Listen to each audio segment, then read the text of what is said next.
Can I ask each of us to check in with our name and where we are tuning in from today, starting with Sandra, and I'll just let you just put up your finger. I know you're in all different order on everybody's screen, so just put up your finger and then go.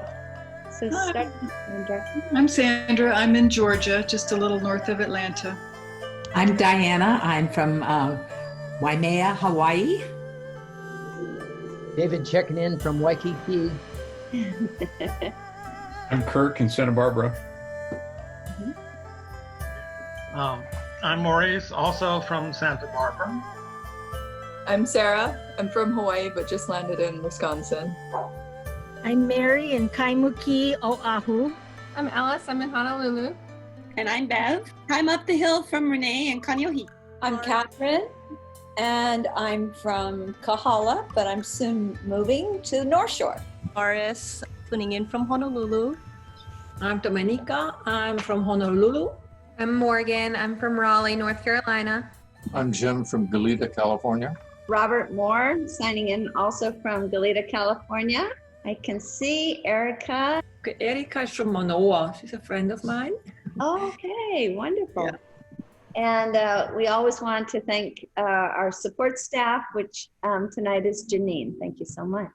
Welcome to each and all to today's session of Gems from the Wisdom Traditions, a conversation circle, where we look forward to hearing from everyone's life experience from whichever tradition or traditions that they may hail. We are so fortunate to have with us someone who has deeply embedded herself in the Sufi mystic tradition of Rumi from her own background. This is Fariba Enteshari. We're just so fortunate that she has agreed to speak with us on this topic and to even share some of Rumi's poetry in its original language. So Fariba, thank you so much. We look forward to hearing from you.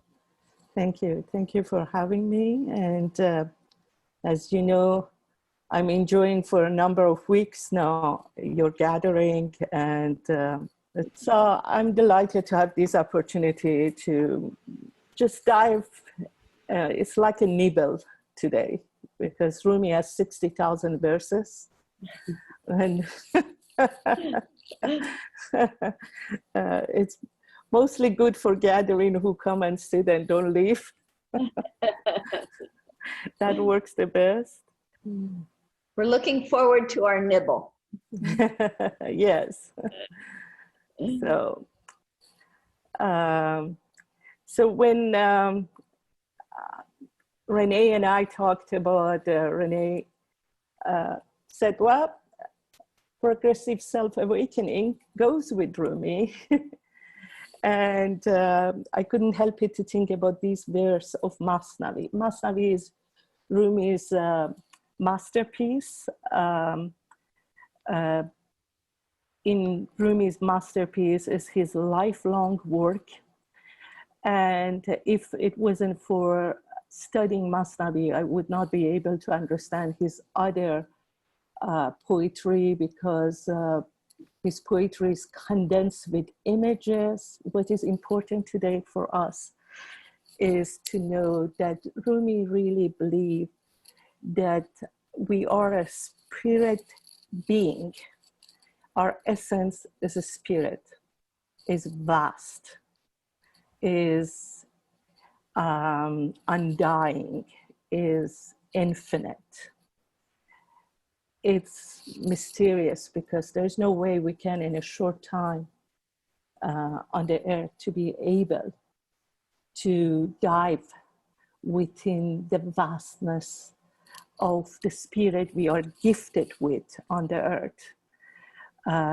But ironically, this is his goal for this life. So Sufis basically believe we are made of spirit and matter.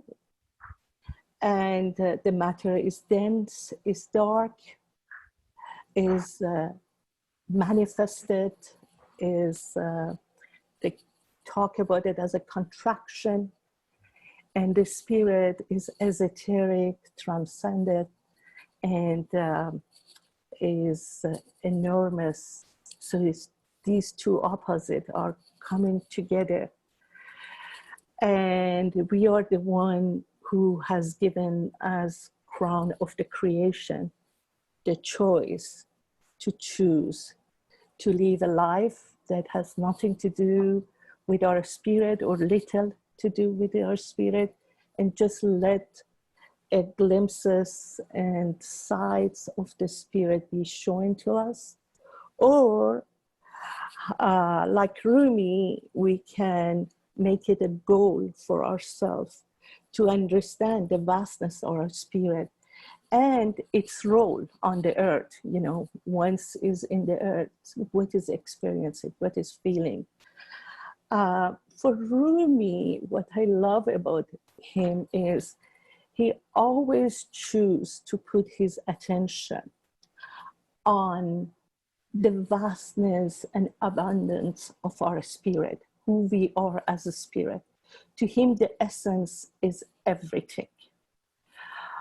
Of course, in his poetry, he also promotes us a lot to leave our mind aside, but he himself writes 60,000 verses, and that was later in his life when he was 60 years old.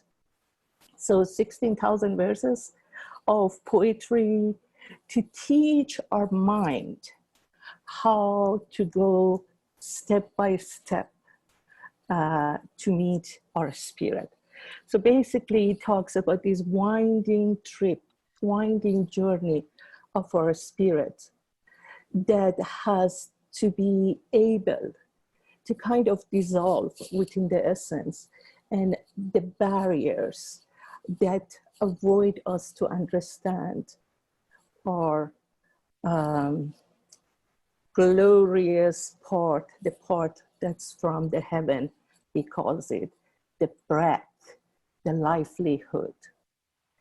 So because it's poetry, it has a lot of images within it, and he is basically doesn't give himself any boundaries what to choose or where to bring those images. So it can be a bit difficult for people who hasn't, who are not familiar with the his poetry or the images to understand. It can get sometimes even context for people who works with him for years. But there is a way to understand, to make it simple, spirit and the body. And how do these two are going to negotiate with each other and come together and be able to collaborate to live on the earth and then continue on with the spirit journey. So I chose for you the beginning of the book of Masnavi. Since Renee asked me to do some Farsi, this part I am going to start to read it in Farsi first, and then we can start to talk about what are these verses that you are seeing on your screen in Farsi.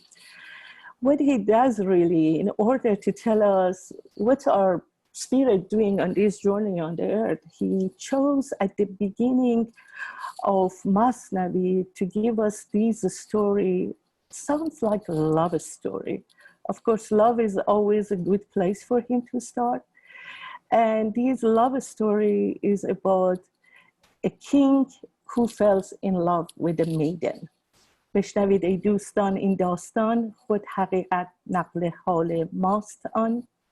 بود شاهی در زمانی پیش از این، ملک دنیا بودش و هم ملک دین. اتفاقا شاه روزی شد سوار، با خواص خویش از بحر شکار. یک کنیزک دید شه بر شاه راه، شد غلام آن کنیزک جان شاه. مرغ جانش در قفس چون می تپید، داد مال و آن کنیزک را خرید چون خرید او را او برخوردار شد آن کنیزک از قضا بیمار شد آن یکی خر داشت پالانش نبود یافت پالان گرگ خر را در بود کوزه بودش آب می نامد به دست آب را چون یافت خود کوزه شکست. So he starts the whole opening, which we're going to touch upon it just briefly, as a love story, and he chose the word listen. So it's very important for us. Rumi believes the whole universe is talking to us. If we don't open our inner ears, we're not able to listening.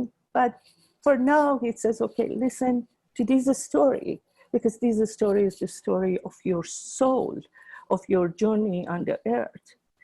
And then he talks about, it says, in the old time, there was a king who was powerful in both kingdoms. So it's a king that everything is given to him.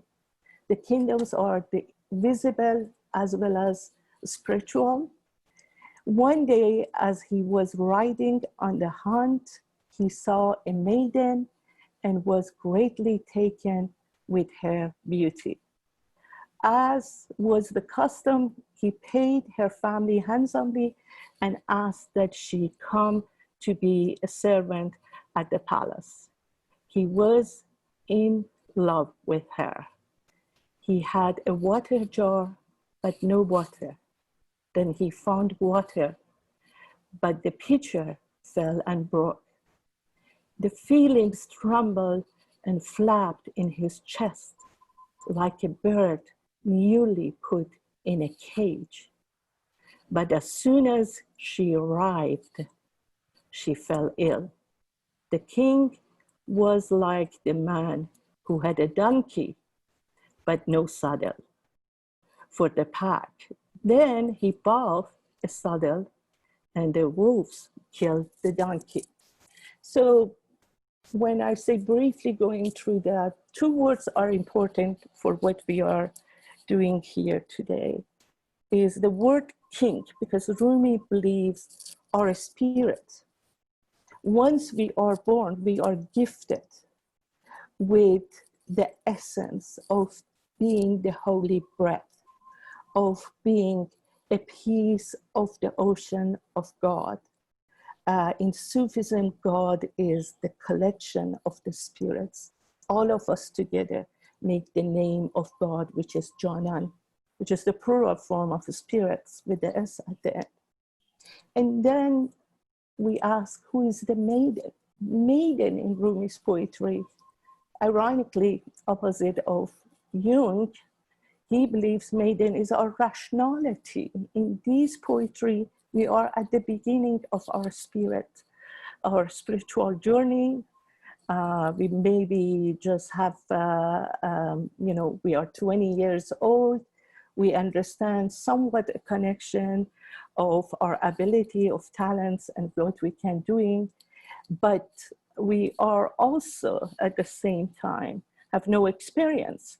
So the rationality that we are gathering, our experiences, thinking, our mind, our emotion, everything else that he calls matter and is not spirit, they are still not tested. So he basically creates a ladder of understanding that say, your spirit is already gifted with everything, but you go through the earth, through your journey to understand certain things, to evolve in a certain manner. And the maiden, which is basically for Rumi, our rationality, is the toolbox that we are able to navigate within the matter when we are born on the earth. So that doesn't have enough experience. Therefore, there is an attraction going on. And because is on the earth.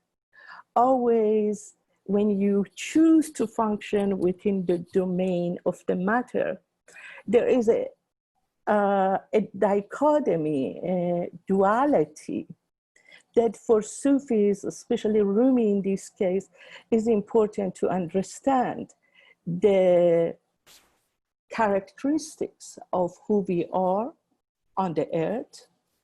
So we have to work. We have to understand, how our checkbook is balanced, but at the same time, who is going to run whom? So Rumi really is very, I would say, theatrical and creates movies after movies between our spirit as a male, the king, and a woman, or rationality. Here is a maiden because it's a servant still to the spirit, but it doesn't understand really how to, let's say, to serve the spirit. In a nutshell, he would like us to understand the journey on the earth is about our spirit, to teach us, to teach our rationality, where to put our focus. It's not up to our matter, it's not up to our rationality, although words and rationality can logically maybe get us close. For him, he believes that these getting close is not enough. We should be able to leave the mind, the toolbox of our mind aside, to be able to move on to the spiritual matter and what our spirit needs and what are really our spiritual vocation on the earth, how we can actualize ourselves. So number of interesting things about Rumi is he really doesn't believe in good and bad. He believes in knowing and ignorance. So the path is to navigate between who we are, between the known and unknown. And the most important work that we can do is to understand the barrier of our enlightenment. So to be able to understand the branches of our ego. And for that, he had a story after story, images after images. And after 25 years of studying his poetry, I understand that what makes it easy for us is that we suddenly have names for the branches of our ego that works or doesn't work, just basically blind us. To go back to our spiritual and our personal journey. So we all know what we would like or would like to identify, what would like to take away from our path to enlightenment. So we struggle in that. And Rumi is a good teacher to take our hands and teach us some images. Before I go further, I like to give you an example of another story that he tells us. It's an Arab woman and man in the desert. They have nothing.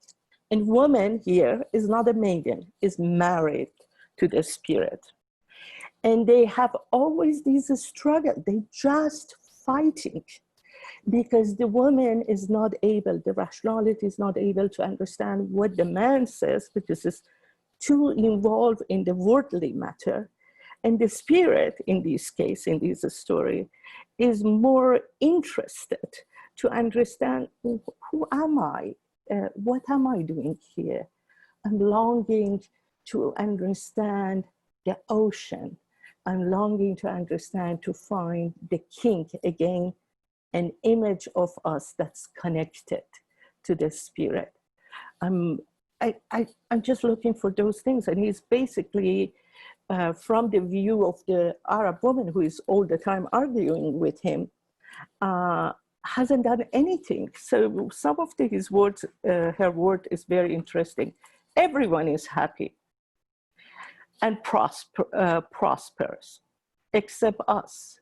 We have no bread, We have no spice. We have no water jar. We barely have any clothes, no blanket for night. And it goes on, and it says God is imposted, and you are following something that is not really true, and enlightenment and illumination is something that you look for, but if it happens, it's because somebody had outsmarted God and understood things, the game better than God did. So she has a really very material position and she's also right, because we need still food, we need to function. So Rumi creates this scenario that these two parts of us are not the man is relaxed. Some of the wording that he says is these pains that you feel are messengers. Listen to them, turn them to sweetness. The night is almost over. You were young once and content. Now you think about money all the time. So within this poem, although it was 800 years ago, it does show that as we get older, of course, we get more and more conservative. Renee sent me this poem, and I thought I wanted to put it there. We will talk about it in a moment. I will read it first. Holy men dance and wheel on the spiritual battlefield. They dance in their own blood. When they are freed from the hand of self, they clap a hand. When they escape from their own imperfection, they make a dance. From within them, musicians strike the tambourine at their ecstasy. The seas burst into foam. You see, it is not but for their ears. The leaves too on the bough are clapping hands. You do not see the clapping of leaves. One must have the spiritual ear, not this ear of the body. Close the ear of the head to the jesting and lying, that you may see the resplendent city of soul. The ear of Muhammad draws out the hidden meaning in the words. For God spoke of him in Quran. He is an ear. This prophet is eternity, ear and eye. We are refreshed by him. He is as the suckler, and we as the infinite boy. This discourse has no end.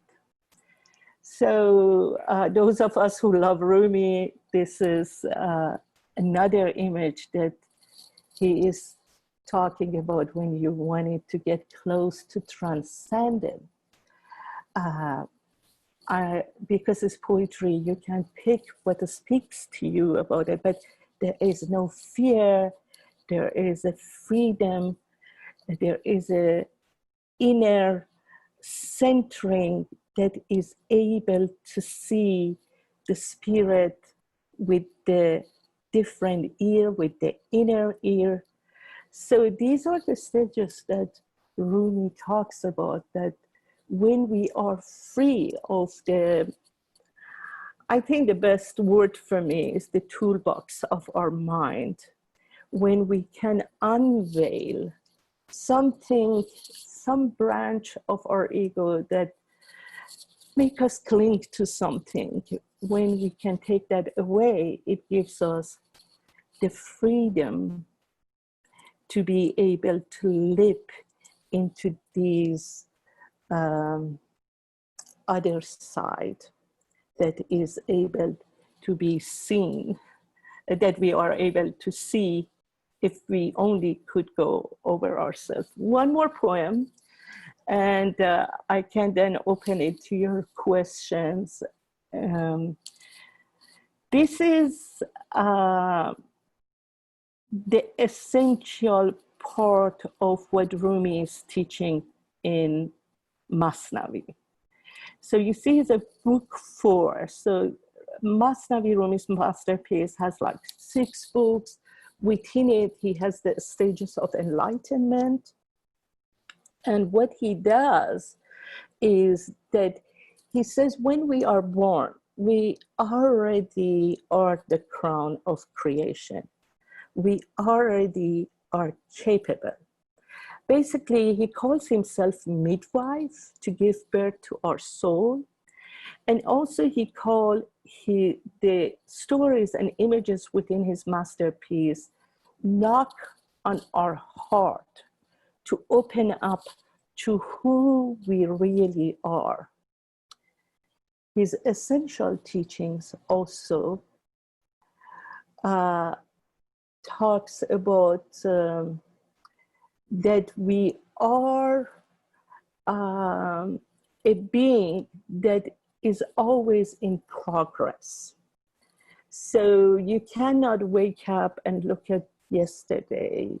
He mentioned in some of his teachings and poetry and say, I was wrong in 10 places. You can only use those mistakes to understand, here I was, I didn't know, and I am moving toward knowing, which they call it sun or enlightenment.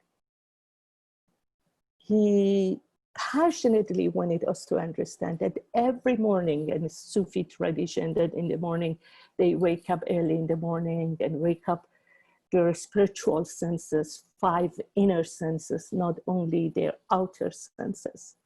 And they welcome the light of enlightenment, not only the actual sun, because they believe that every moment we are like flowers that can open up to the enlightenment and understanding ourselves and everything else.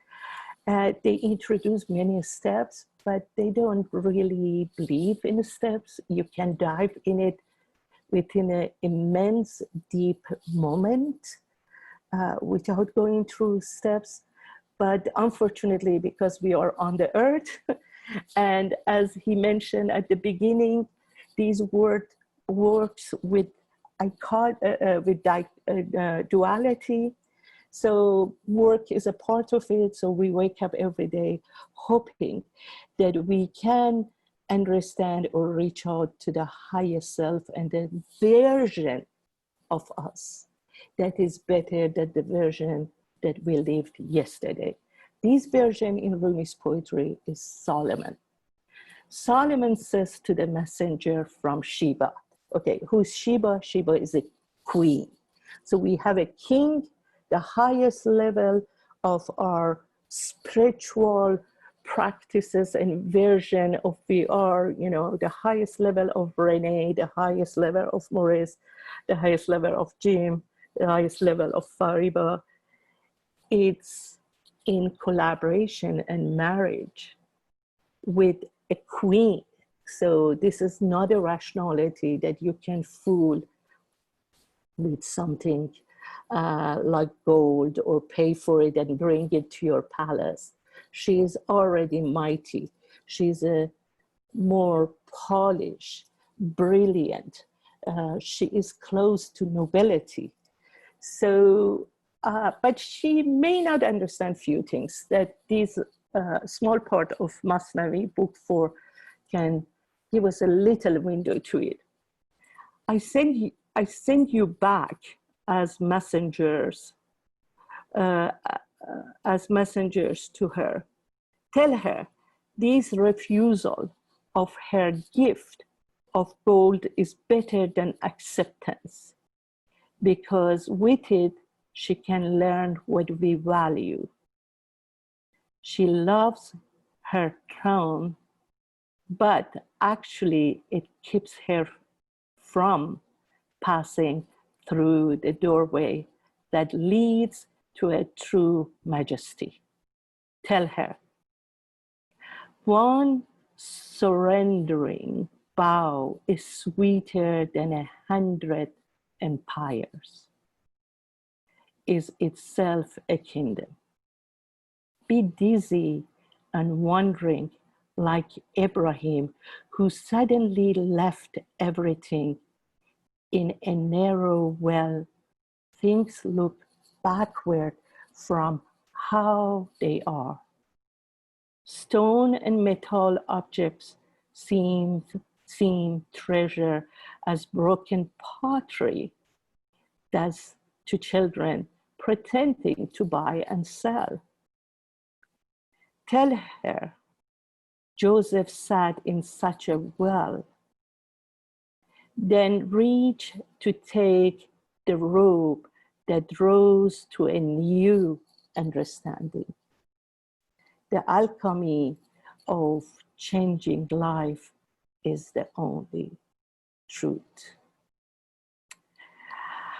So this again is a snapshot. If we don't know some of these stories that belong to the King Solomon and Sheba, the queen, and also the story of Joseph, it becomes, and Abraham, it becomes a bit more difficult, but I'm so happy to be surrounded by you.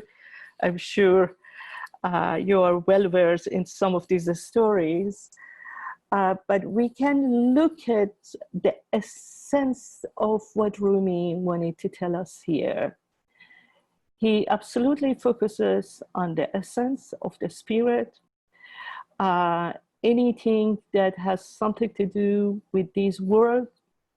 Again, Sheba is a queen who understands nobility, therefore is sending messenger with gold plates to Solomon, and Solomon had to send back those golds. But he also gifted her with a message. And this message is better than the gold, is actually his acceptance of Sheba to say, if you understand that when you get to this level, gold is not going to help you anymore. Nothing material is going to help you.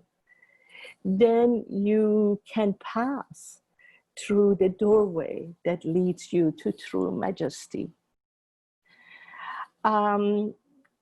I have, we can open it actually to talk. Thank you. And you're welcome. Wow. So here we have rationality. These are the ladders.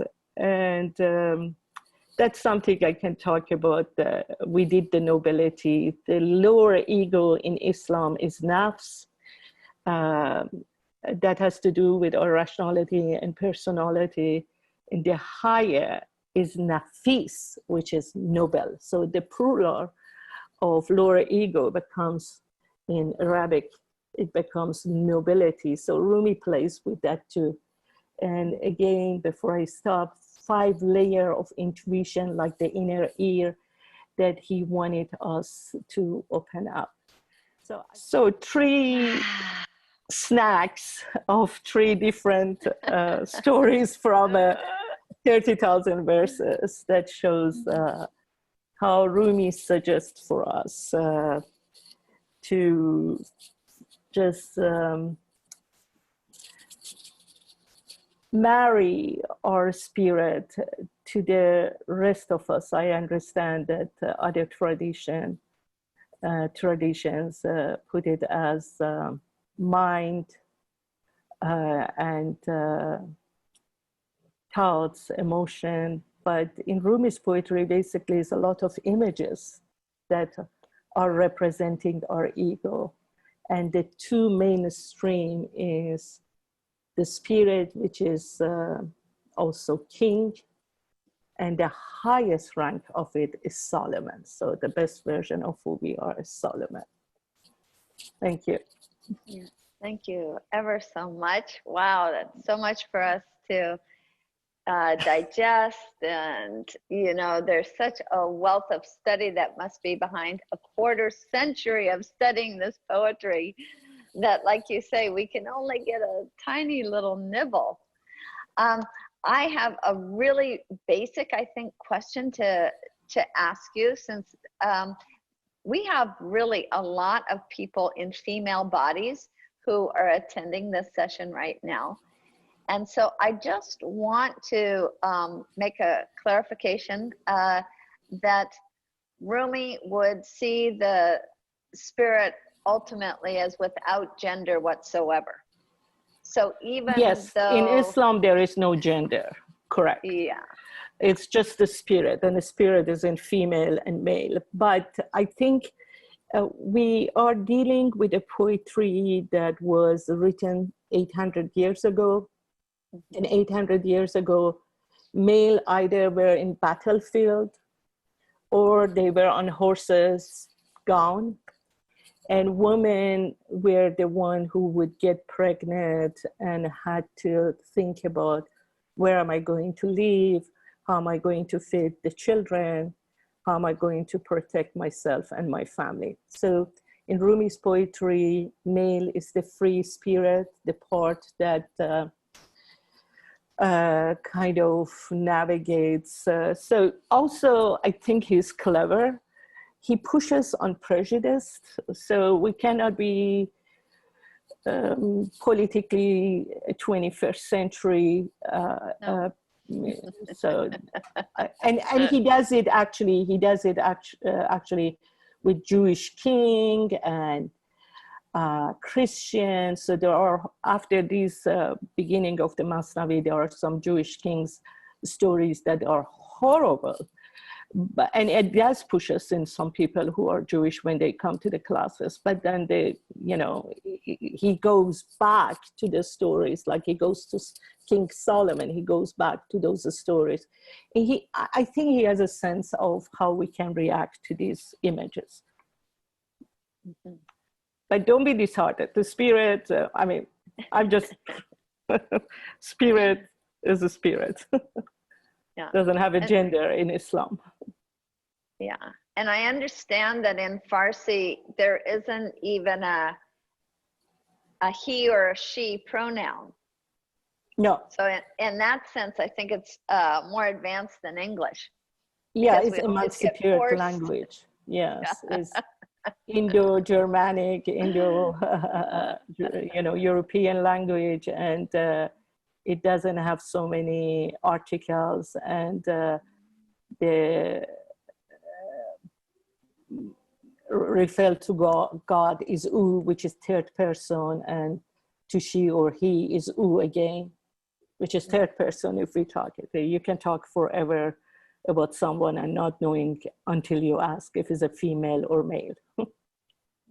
Thank you, Fariba, so much. That was kind of a journey in itself, so much to think about. And I just wanted to comment on that, and kind of raise a question, because it seemed to me that each of those poems that you brought to the table today is so rich in meaning and can be understood on different levels, and obviously takes a great deal of unraveling.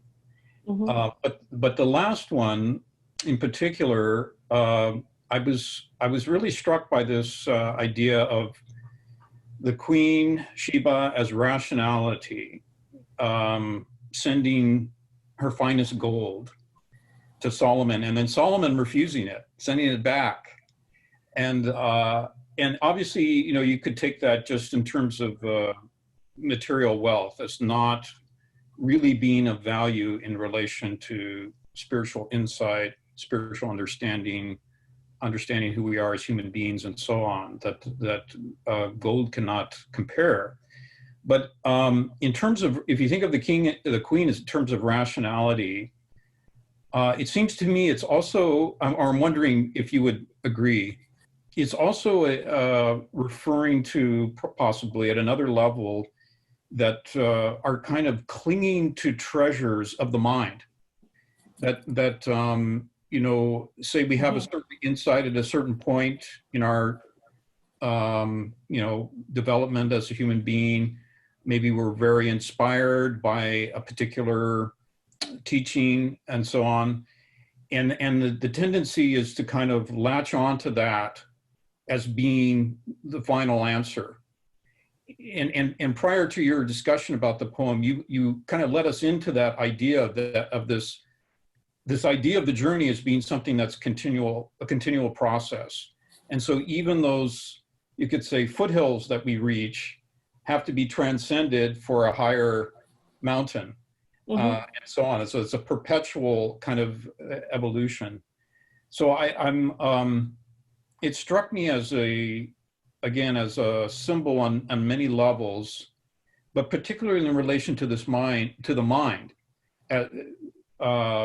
which tends to cling to certain insights it may have as being the absolute. So here, maybe to summarize, it's like taking a relative truth, which is valuable and may even be essential at a certain point, as being an absolute truth. So we solidify it, we take it as the treasure, and we dogmatize. It becomes, you know, a treasure for everyone, when in fact it needs to be transcended. Exactly. What he really here is a very good example, because I wanted to show the first story and some of the stories at the end and their relationship as a brilliant mind, which is nothing wrong with being a brilliant architect, composer. Something in you, the ego part of you, builds up on that. And Rumi is really clever to tell us, doesn't matter how brilliant you become, which, as I mentioned, he doesn't put down, it's great. You should be able to put that aside, to be able to open up your inner intuition, to hear, feel, understand, clap, see the foam as, you know, dancing. You should be able to do the connection, the inner connection. Unfortunately, I think for many of us, we don't even notice that as we become brilliant, you know, as we walk, try to take the hand of our rationality and spirit and hand go together. At one point, we are very content with that. And you're right, he wants us to go beyond that. So he basically, at the beginning, he does a lot of mind killing and beating up the mind, which, you know, a lot of people don't like it, to tell you the truth. But in reality, he believes that the ego collects those and use it against us. Something in us prevent us to be transcended once we have gathered some good experiences in life. Thank you. Your wording is so much better, but you basically seeing it, that he does want us to get over ourselves, doesn't matter how brilliant this self can be. So if I could just add on to that just a little, because sure. We also have what you could call golden moments in life, right? Where we do have a really deep insight, a deep understanding that can get run over by the rest of life if we don't treasure it and, you know, nourish it and reinforce it and return to it and so on. So I'm wondering, does he address that as well? The idea that we need to treasure our golden moments when we have these moments of deep insight and pass on and move on. Because as you mentioned, it's perpetuation of creation.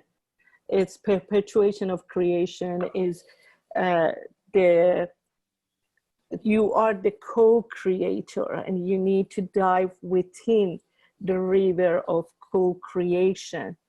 And you can take really this part of you with you. You have to be free from all of that. you know, Queen Sheba knows her desire is to be married to Solomon and be like Solomon, but is still mistaken that gold is important, because gold to the queen is the most valuable things she can give. The honoring of giving is great, it's a service that a brilliant mind in this case understands, like monuments that we have on the earth, and we all cherish it. But in order to get beyond it, you need to dive within the perpetuation of creation, which is happening in moment, which means in every moment we have to be the hollow reed to be able to play God, or play the creation, or play the essential of our spirit being. So that they work all together. We need to be able to dissolve that. Did I answer your question? Yes, thank you. Yeah, you're welcome. It's hard. I know you know, both points that you bring up are not easy to see or tackle. But yes, he's all the time like, hey, leave the story, any type of story, but yourself or others. You need to dive within the essence. So this diving is something he wants us to learn all the time, so to clear us. That's why when I mentioned he starts Masnavi with a love story, basically the love story is take away, take away, take away. It's good that we achieve things, but we need to get over it and move on to be able to walk with spirit. You talk about you mentioned nefas and nefis. Is that the difference? Yes, and nafs, which is in Arabic, we have nafs, which is like lower ego. Mm-hmm. And the plural form of it is nafis, which becomes nobility. So it's wonderful that we have this connection, linguistic connection, that Rumi, as clever as he is, he used them really very much for our own good. He says, like a brilliant scientist that can help other people with a vaccine, for example. So that brilliant scientist still has something to do with the spirit guiding the matter guiding, following the spirit, and being able to achieve something. So in that level, it becomes nafis, it becomes noble. He doesn't put it down anymore. Because it's like Sheba understanding, hopefully, if it's not Faust manifesto, that says, or Pharaoh, that says, I am the God. If it's not these two, which Rumi plays with those images enormously, you know, the Pharaoh that says, I am God, because our rationality can achieve a lot and have the illusion that we are God. But he's very, very aware of it. Could, you know, slap us on the wrist and say, hey, it's good, but understand the whole. Rumi is very much about existence, non-existence, and they both are related, but non-existence is where God sits. And if we get too attached to existence and study existence, which is wonderful, we do that. I mean, 60,000 verses, he wrote that for that, because he can appeal to our rationality. But he wants us also to practice to dissolve within the whole, to understand that we are bigger than even that. And in his writings, does he offer, I guess he's constantly, do you see a common bridge that he's offering to get from that lower to the higher states? Oh yeah, you know, look at the story of Arab woman and man. If you read the whole story, you know, you can say Arab woman, Rumi, Arab woman and man, or send me an email and I send it to you. They do negotiate together. You know, the woman understands She doesn't have the whole truth and understand the whole. And the man understand that she has a point too. But that's only when they reach to a higher level, they can look down and understand, we get it. So all of his stories is either, for sure you have heard the famous quote that says the barrier of love, what I did to get into love was to keep removing the barriers on the path of love. That's basically what he's teaching us. That's the meaning of what he's teaching us. We need to identify personally for ourselves, what is it to stop us to not get to transcendence, to be able to go at first over ourselves, but also joining these higher level that we come from. And he really keep giving you images after images. Also within the story, if we keep continuing with the Arab woman and men arguing in the desert over not having anything, but to him, he sees a lot because he feels the spirit. Just read some of the poems that had the stories. You always see, and that's what I love about these poems, are the stories are poems, because you can dive within them and see what it tells you. When you say he, being Rumi, isn't it, could it be said or looked at that it's really your heart that's telling you this rather than Rumi? Yeah, the poems, you have a point there. The poems are reflective images. They reflect what you feel. After studying it for so many years, I always in the groups wanted to hear what is it that speaks to the person who is reading them. That's more important, because it does reflect what we feel and who we are. Even though the images sometimes, like what amazes me about the story of Solomon and Sheba is he does have these metaphor that the children using small pieces of broken pottery for their games as money. So even 800 years ago, an image like that can reflect that when we fight over material, we're just being a bit silly like those children and taking it too seriously. So some of the images can be immediately understood, although it comes from 800 years ago when Rumi was living. Yes, it just feels to me like, as you said, we are really spirit, but somehow we're, to use one other metaphor, we're orphans. We're like orphans trying to get back to our parent or our real self. There's some inner motivation.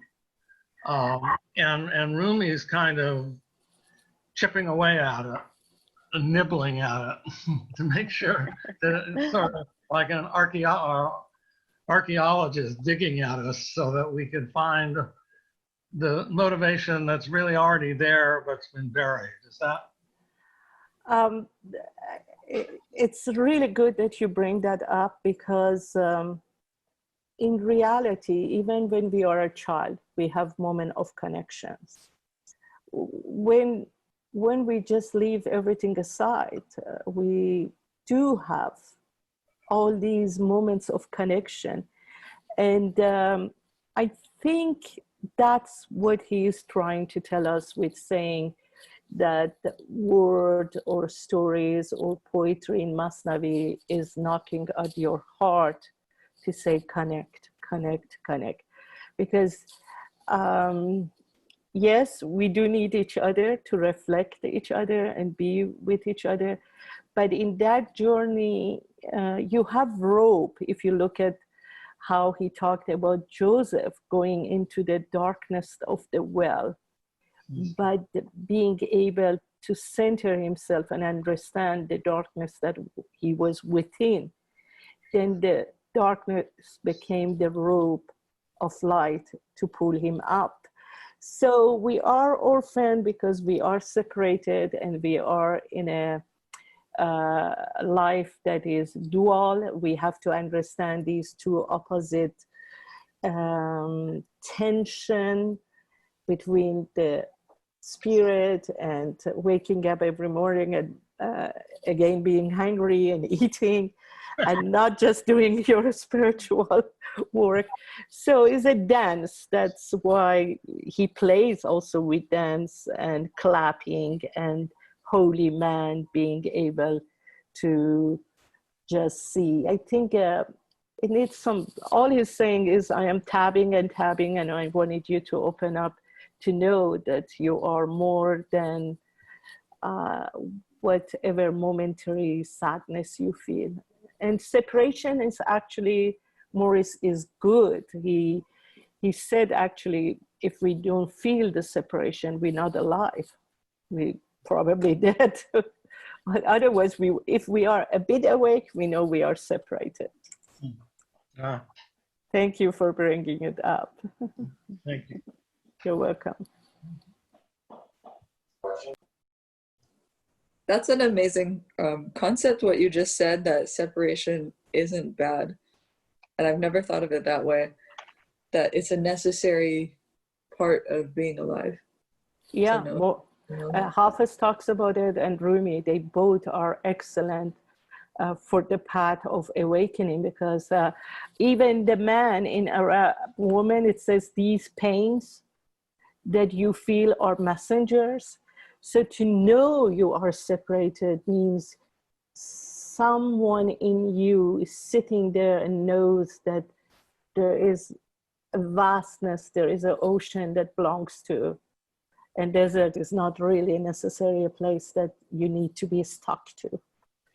So understanding our connection makes the separation that we feel meaningful.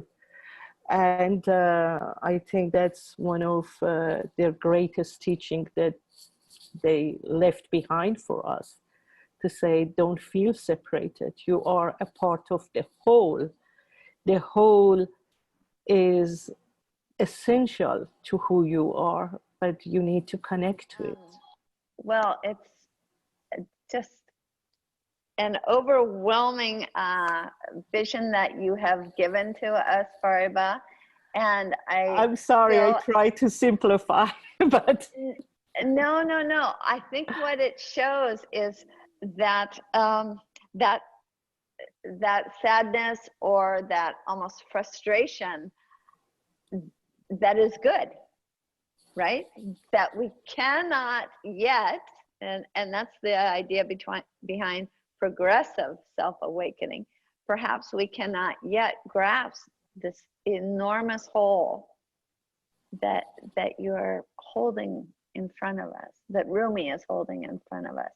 And yet just giving us the feeling of that longing to understand, to be united with something much larger than the small selves that we so often connect ourselves with, is valuable.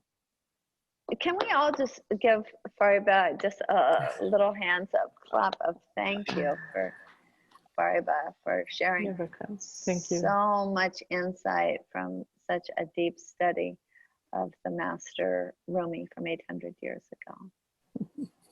Thank you. Thank you all so much, and we'll look forward to seeing you soon. Thank you. Thank you. Thank you. See you next week. Thank you. Mahalo. Bye. Thank you, Fariba. Thank you, Maurice. Thanks. Thanks, everyone.